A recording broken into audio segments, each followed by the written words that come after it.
Hi guys, Dr. Jenica here. So I hope you've enjoyed my April Autism Awareness and Acceptance Month Insta series, but I realized that I kind of left out a big part of, what people's questions are about autism, which is namely, are autism rates increasing in recent years? And, we have gone from previously 1 in 88 children to now new numbers from the CDC are that 1 in 54 children will go on to receive an autism diagnosis.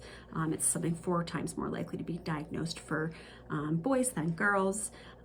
Few different reasons for that I won't get into, but there's really no exact answer for that because there are so many variables. So kind of sit with me here for a moment as I kind of take you through the history here, because the autism spectrum has gotten a lot wider recently. So there are changes in how we diagnose autism, even just relative to a few years ago, how we used to diagnose it. So it is a diagnosis that has become a lot more inclusive. And historically, we didn't have a lot of people who were experts in diagnosing autism, and we didn't have really standard ways of assessing for autism in years past. And a lot of individuals with autism, say in like the 1950s, 60s, 70s, 80s, even the early 90s, they were often misdiagnosed as having an intellectual disability, whereas now they would more likely to be diagnosed with an autism spectrum disorder and potentially an intellectual disability on top of that.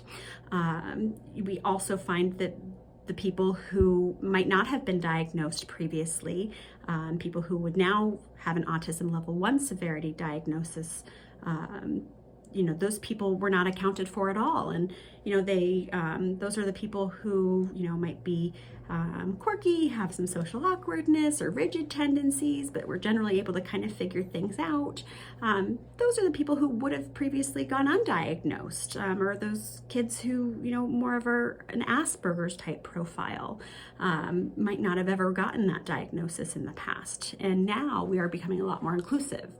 We're also screening for autism a lot more. And if you look for something, you are more likely to find it, right? So now we are doing a lot of, screenings with the pediatricians, early intervention services and surveillance is in place. So if you're looking for something actively, you're more likely to find that than if you're just waiting until there are problems that are arising and that, people are independently seeking out answers. So, at the end of the day, we are seeing autism diagnosis rates go up, but there are a few different reasons behind that. And that's not to say that there aren't some sort of genetic or environmental or the interplay between the two that is, causing rates to increase. But it's generally thought that the increasing rates of autism are actually due to increased surveillance and increasing inclusion in terms of what constitutes an autism diagnosis. So I hope that's answered some questions for you.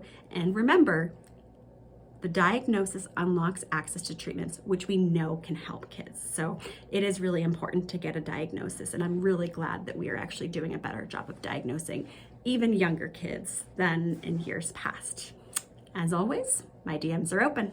All right, let me know if you have any questions.